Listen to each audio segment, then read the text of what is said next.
সে আমাদের যদি কোটি কোটি মানুষের সামনে আমাদেরকে বেইজ্জতি করবার লাভ নিজ গুণে আমাদের বিচার গোপন করে মাফ করে দিও।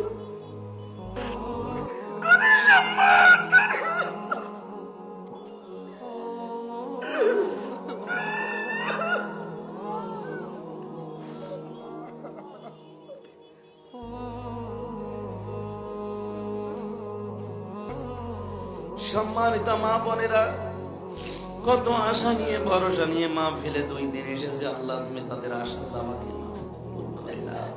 তাদের পেটে তুমি নেককার সন্তান দান করো। ছেলে মেয়েদের লেখাপড়া করছে, মেজাজ করে দাও।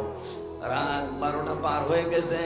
তাহাজ্জুদের এই সময় যারা হাত তুলেছি, আল্লাহুম্মা লা তারুদ্দানা খায়বিন, একেবারে খালি হাতে ফেরত দিও না। মাথা নিচু করেন, চক্ষু বন্ধ করেন। রব্বুল আলামিন একেবারে খালি হাতে ফেরত দিতে তোমার তো লজ্জা। কত মানুষের মা নেই, বাবা নেই। এখানে মাওলানা হাফিজুর রহমান বারবার তার বাবার জন্য দোয়া চাই। আলামিন তুমি তার বাবাকে মাফ করে দাও, আমার মা বাবাকে ক্ষমা করে দাও। স্ত্রী পুত্র সন্তান আদি যারা দুনিয়াতে আছেন এক হায়াত দান করো। যারা বিদায় নিয়েছে এদেরকে তুমি নিজ গণি কবরে জান্নাত দিয়ে দাও।